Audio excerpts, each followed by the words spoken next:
All India मजलिस इत्तेहादुल मुस्लिमीन यानी कि AIMIM के प्रमुख बैरिस्टर सऊद्दीन ओवैसी ने ईद मिलन समारोह में एक बहुत ही बड़ा घोषणा किया है। जी आपको बता दें कि उन्होंने कहा है कि आने वाले चुनाव में जो 1-2-3 महीना बाद अक्टूबर में महाराष्ट्र में विधानसभा के चुनाव होने वाले हैं, तो उसी चुनाव में जो है MIM सुप्रीमो ने कहा है कि MIM पूरी ताकत के साथ विधानसभा के चुनाव लड़ेगी और 5-6 सीटों का उन्होंने नाम भी लिया है। नाम लेते हुए भी कहा है कि इन सीटों पर जो है वो कड़ा मुकाबला देंगे और हम जीतेंगे।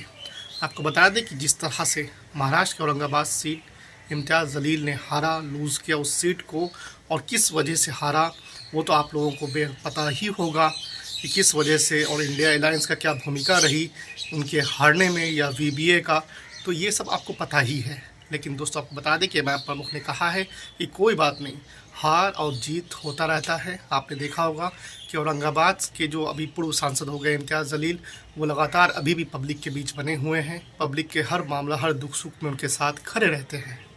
तो इम्तियाज़ जलील जो है वो कमान संभाल रहे हैं। क्या कुछ कहा है MIM के सुप्रीमो बैरिस्टर सऊद्दीन ओवैसी ने, देखें पूरी रिपोर्ट। महीने के अंदर हैदराबाद से बाहर बल्दिया के इलेक्शन होंगे, उसमें भी हमको तैयारी करना है और मजलिस इत्तेहादुल मुस्लिमीन के अराकीन बल्दिया की कामयाबी के लिए हमको काम करना है।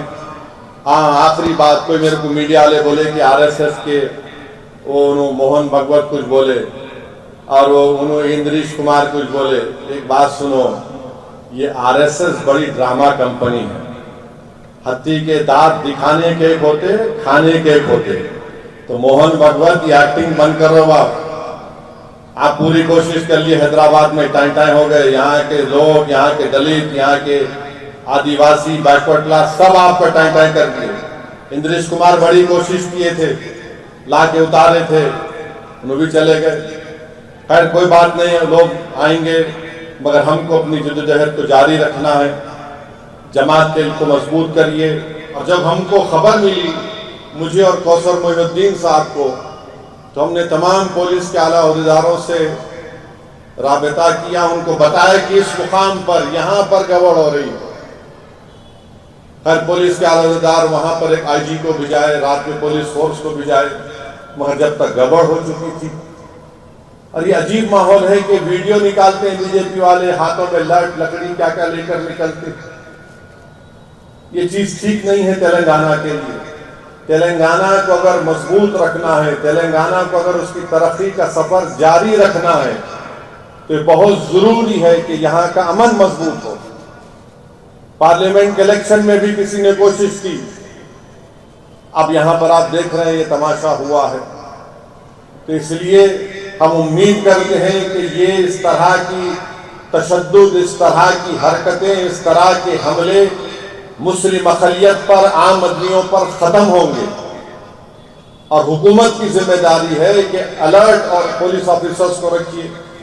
बल्कि जब ये कांग्रेस की हुकूमत है, तो जब डॉक्टर मनमोहन सिंह की हुकूमत थी, उन्होंने एक बिल बनाया था प्रिवेंशन ऑफ कम्युनल राइट्स का, उसको कानून बनाया यहाँ पर तेलंगाना में, जिसमें जिम्मेदारी आयद होती है वहां के मुकामी पुलिस ऑफिसर के ऊपर। अगर वो कंट्रोल नहीं करेगा उस तशद्दुद को, उस काम को पूरा करें। वो बिल आज भी मौजूद है, उस बिल को लेकर आए तेलंगाना के असेंबली में और उसको कानून बना दिया जाए।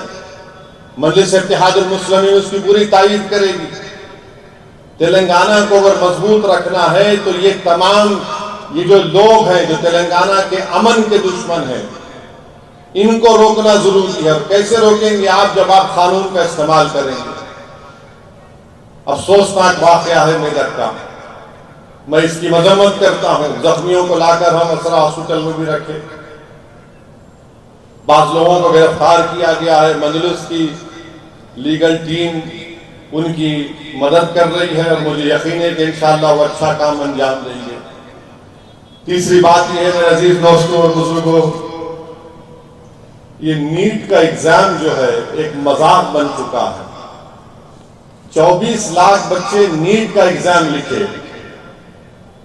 जब आप कोई किसी एंट्रेंस एग्जाम को लिखते हैं, एंट्रेंस एग्जाम को जब लिखते हैं आप, तो उसमें बोला जाता है कि फला तारीख तक आपको एप्लीकेशन दरखास्त देना है और फिर लिखा जाता है कि फला तारीख को इम्तिहान होगा, शेड्यूल होगा, और फिर रिजल्ट फला तारीख को आएगा और उसके इम्तिहान की आंसर की भी इस वक्त रिलीज कर दी जाएगी। 24 लाख बच्चे इम्तिहान लिखे पूरे भारत में। रिजल्ट आना था 14 जून को, रिजल्ट आ गया 4 जून को। जब बच्चे इम्तिहान लिखे उस वक्त से वो जो बच्चे और बच्चियां इम्तिहान लिखे, उनके माँ बाप, उनके सरपरस्त ये कह रहे थे कि पेपर लीक हो गया, मगर कोई सुनने तैयार नहीं था उनको। अब ये इम्तिहान ऐसा है नीट का कि अगर आप इम्तिहान में, पेपर में अगर आप आंसर नहीं करें उसमें तो -4 मार्क्स होते, आंसर करे और गलत करे तो -5 होता। अब ये पहली मर्तबा ऐसा हुआ है कि कितने 67 लोगों को मैक्सिमम मार्क्स 720 मिले। अच्छा, जब गलत लिखे तो -4 होना, गलत लिखे तो -5, और अगर आंसर नहीं करे तो -4 होना।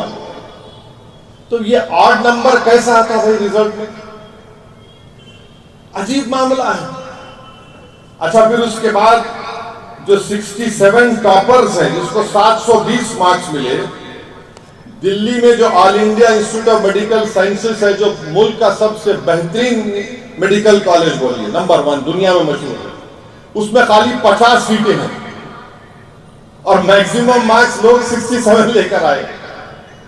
तो ये एनटीए जो नेशनल टेस्टिंग एजेंसी ये बोलती है कि हम क्या करेंगे कि जिसको ग्रेस मार्क्स दिए उनको ग्रेस मार्क्स हम निकाल लेंगे। तो उसमें 7 लोगों को टेक्निकल ग्लिच के नाम पर, 6 लोगों को टेक्निकल ग्लिच के नाम पर ग्रेस मार्क्स दिए गए। चलिए 6 को निकाल दिए, बचे 61। मगर एम्स में तो 50 सीटें हैं।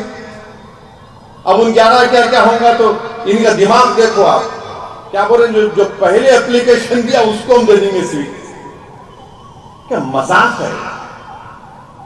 क्या कर रहे हैं लोग? मेडिकल कॉलेज में एंट्रेंस के लिए आप ये कह रहे हैं।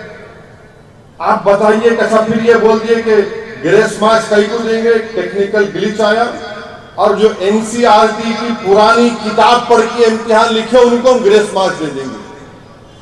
तो क्या बाबा की जागीर है कि मैं जो चाहे आप ग्रेस मार्क्स दे देंगे? मेडिकल का एंट्रेंस एग्जाम है, 24 लाख बच्चे लिख रहे हैं। मजाक है ये मोदी सरकार का इन तमाम 24 लाख बच्चों से, जिनके घर में रोम राट है, उनके माँ बाप परेशान है, उनके घर के लोग परेशान हैं, उनके माँ बाप रो रहे हैं। अच्छा, हैरत की बात इसमें यह है कि जो 8 लोग, जो 67 में 8 जो टॉपर है, एक ही हरियाणा से है। अच्छा, उन 8 बच्चों का फैमिली नेम भी नहीं है। क्या मजाक है ये बताइए आप। और फिर बिहार की पुलिस ने लोगों को गिरफ्तार किया और कहा कि इम्तिहान से एक दिन पहले पेपर लीक हो गया। एक बच्चे से 30-30 लाख रुपए, 35 लाख रुपए लिए गए और किसी स्कूल में बिठाकर उनको, ये पुलिस का FIR बोल रहा है कि उनसे कहा गया रट्टा मार लो बेटा, यही पेपर आने वाला है। और आपको मालूम, नीट की तैयारी कम से कम 2 से 3 साल बच्चे करते हैं। 24 लाख बच्चे 2-2, 3-3 साल लोग तैयारी करते हैं। और है, अच्छा, हैरत की बात यह है कि झारखंड और आपके कौन सा स्टेट है, झारखंड और ओडिशा के लोग गुजरात गोधरा में जाके एग्जाम लिखते हैं। ये कैसा लिखने दिए मोदी, नरेंद्र मोदी? झारखंड ओडिशा के बच्चे जाके गोधरा में एग्जाम लिख रहे। जिस स्टेट का बच्चा है वहां पे एग्जाम लिखना चाहिए, मगर नहीं। और फिर बोल रहे कि हम ग्रेस मार्क्स दे देंगे। अब एनटीए, नेशनल टेस्टिंग एजेंसी, ये बोल रहा है कि जिन बच्चों को ग्रेस मार्क्स दिए 1560 ऐसे बच्चे ग्रेस मार्क्स, हम उनको री एग्जाम कराएंगे। कब कराएंगे? अभी इस आने वाले दिनों में, और उसका रिजल्ट देंगे 30 जून को, और काउंसलिंग 6 जुलाई को होंगी, और माशाल्लाह सुप्रीम कोर्ट 8 जुलाई को केस सुनेगा। अरे क्या क्या क्या है भाई ये? अच्छा, वो 15 मेरिट लिस्ट कौन सी होंगी? एक मेरिट लिस्ट अब की है, ये 1560 बच्चे लिखे तो कौन सी मेरिट लिस्ट होंगी? अरे बर्बाद कर दिए पूरा।